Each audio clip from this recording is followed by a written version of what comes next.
Supreme court ठाकरेंच्या बाबत निर्णय द्यायला तयार नाही। ज्या शरद पवारांनी उद्धव ठाकरेंना महायुतीतून बाहेर काढून आपल्या सोबत घेऊन महाविकास आघाडीचा प्रयोग केला, ते शरद पवार आता उद्धव ठाकरेंसोबत राहायला तयार नाही।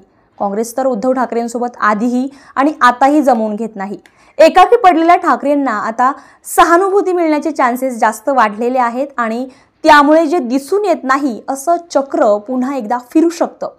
उद्धव ठाकरे यांचा पक्ष संपल्यात जमा आहे आणि उद्धव ठाकरेंकडे ना आता आमदार राहतील, ना खासदार राहतील, ना नगरसेवक राहतील, ना संघटना राहतील। हे सगळं नरेटिव्ह बिल्ड केलं गेलं। अर्थात यामध्ये तथ्य इतकंच की बरेचसे नगरसेवक पक्ष संघटक सोडूनही गेलेत, मात्र अजून आमदार किंवा खासदार सोडून गेलेत अशी तरी बातमी समोर आलेली नाहीये। पण या सगळ्या गोष्टींमध्ये सुप्रीम कोर्टाच्या एका निर्णयामुळे पुन्हा एकदा ठाकरे कमबॅक करू शकतात। आता उन्हाळी सुट्टीमध्ये ठाकरेंच्या म्हणजे धनंजय चंद्रचूड यांनी जी टिप्पणी ठाकरे आणि शिंदे केसमध्ये केली होती की जर म्हणजे विधिमंडळाच्या आमदार आणि खासदारांच्या बहुमताच्या जोरावरती तुम्ही एखाद्याला पक्ष आणि चिन्ह बहाल करू शकत नाही, या टिप्पणीवरती आता जस्टिस सूर्यकांत हे उन्हाळी सुट्टीमध्ये सुद्धा सुनावणी घेऊ शकतात। आणि जर त्यामध्ये काही तथ्य असं आढळलं तर आणि तरच शिंदेंना दिलं शिवसेना हे पक्ष आणि चिन्ह पुन्हा एकदा गोठवलं जाऊ शकतं किंवा काढून घेतलं जाऊ शकतं। पण समजा तसं झालंच नाही तरी सुद्धा उद्धव ठाकरेंना सध्याच्या राजकारणामध्ये खेळण्याचा एक गोल्डन चान्स आला आणि तो चान्स म्हणजे सहानुभूती। ज्यावेळी उद्धव ठाकरे यांचं मुख्यमंत्रीपद गेलं, त्यांनी स्वतःहून राजीनामा दिला, त्यांचे आमदार खासदार गुवाहाटीला जाऊन बसले होते, त्यावेळी उद्धव ठाकरेंच्या बाजूने जेवढ्या मोठ्या प्रमाणावरही सहानुभूतीची लाट तयार झाली होती तेवढीच मोठी सहानुभूतीची लाट आता पुन्हा तयार होऊ शकते। कारण म्हणजे शरद पवारच महायुतीत सामील होत आहे हे नरेटिव्ह बिल्ड होणार आहे की आता शरद पवारांनी उद्धव ठाकरेंचा वापर केला। उद्धव ठाकरेंची शिवसेना निकामी करण्यासाठी शरद पवार 2-2.5 वर्ष जे आहेत ते उद्धव ठाकरेंसोबत सत्तेत राहिले। मधल्या काळामध्ये शरद पवारांनी एकनाथ शिंदेंच्या होणाऱ्या भेटीगाठी या उद्धव ठाकरेंना सहन होणाऱ्या नव्हत्या, तरी सुद्धा शरद पवारांनी उद्धव ठाकरेंना न आवडणारी गोष्ट वारंवार केली आणि एकनाथ शिंदे शरद पवारांसोबतचे हित संबंध जपले आणि एकनाथ शिंदेंसोबतचे हित संबंध जपले। एवढंच काय तर लोक माझे सांगाती या शरद पवारांच्या पुस्तकामध्ये सुद्धा शरद पवारांनी उद्धव ठाकरेंबाबत असा उल्लेख केला की जे आमदार खासदार म्हणत होते की आम्हाला उद्धव ठाकरे भेटत नव्हते तर ते खरंच होतं, उद्धव ठाकरे भेटत नव्हतेच आणि मी कधीही असं म्हटलं नव्हतं की एकनाथ शिंदेंना मुख्यमंत्री करू नका, तो सर्वस्वी त्यांच्या पक्षाचा निर्णय होता। या 1-2 गोष्टी अशा होत्या की ज्या उद्धव ठाकरेंना शरद पवारांनी घरचा आहेर दिल्यासारख्या होत्या आणि विरोधकांना बोलण्यासाठी आणखीनच संधी मिळून आल्या। आणि त्याच वेळी जे शिवसेना म्हणजे उद्धव ठाकरे समर्थक आहेत ते लोक म्हटले शरद पवार 2-2.5 वर्ष उद्धव ठाकरेंसोबत राहिलेत यासाठी की उरली सुरली शिवसेना सुद्धा संपवता येईल, पण ते काय यांना जमलं नाही।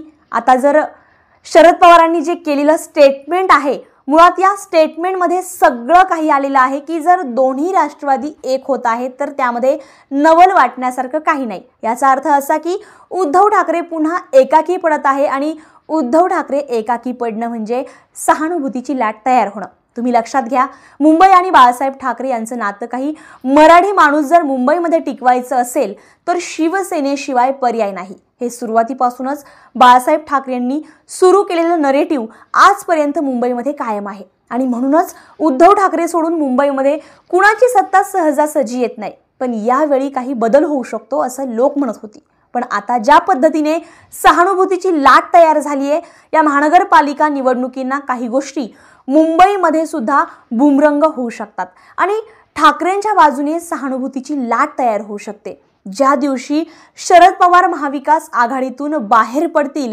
अगदी त्याच दिवशी महाविकास आघाडी बरखास्त होईल। काँग्रेस आणि शिवसेनेचे एकमेकांसोबत तसेही काही भवितव्य नाही आणि मग राहून राहून पुन्हा प्रश्न तोच पडतो की वारंवार जे सोडून गेलेले आमदार होते ते ठाकरेंना सांगत होते तुम्ही काँग्रेस आणि राष्ट्रवादीची साथ सोडा आणि एक प्रकारे ठाकरेंनी साथ सोडली नाही तर काँग्रेस आणि राष्ट्रवादीने शिवसेनेची साथ सोडली। पुन्हा हे उलट नरेटिव्ह जे आहे ते ठाकरेंच्या अंगलट येऊ शकतं।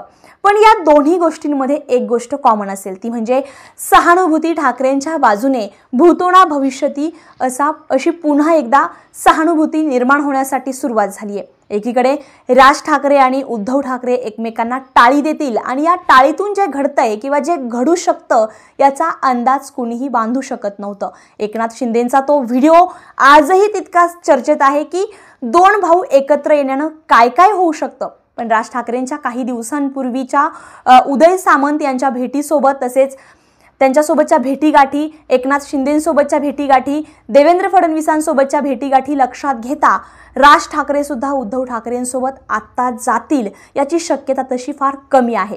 पण या सगळ्यामध्ये राज ठाकरे सुद्धा केंद्रस्थानी आले आहेत। आताच्या घडीला महायुतीतील सर्वच नेत्यांना राज ठाकरे महत्त्वाचे वाटतात। या सगळ्या गोष्टी जर लक्षात घेतल्या तर आता जर पवार ठाकरेंना सोडून जात असतील तर त्याचा सर्वाधिक फायदा हा उद्धव ठाकरेंना होणार आहे, कारण डबल सहानुभूतीची लाट तयार होणार आहे। शरद पवारांचं राजकारण हे नेहमीच दोन दगडीवरचं राहिलेले आहे, जिकडे फायदा तिकडे ते जातील असं म्हटलं जातं। पण ठाकरे स्वाभिमान टिकवून राहिले हे नरेटिव्ह बिल्ड होण्यास मदत होईल आणि पवार सोडून गेले तरी त्याचा फायदा ठाकरेंनाच होईल ना। त्यांनी सुप्रीम कोर्टातून त्यांनी माघार घेतली, ते नैतिकतेनुसार चालले, कायद्याने चालले आणि शरद पवारांनी वेळोवेळीनुसार सेटलमेंट केली, हे नरेटिव्ह बिल्ड होईल। आता पाहणं हे महत्त्वाचं आहे की लोक नेमकं हा अँगल कोणत्या पद्धतीने घेताय। तुम्ही काय म्हणता? ठाकरे आणि पवार दोघांनी वेगळं होण्यातच स्वारस्य की आता ठाकरेंनी सुद्धा सत्तेत सामील झालं पाहिजे? तुमची प्रतिक्रिया नक्कीच कळवा आणि चॅनलवर नवीन असाल तर चॅनलला सबस्क्राईब करायला आणि बेल आयकॉन प्रेस करायला विसरू नका।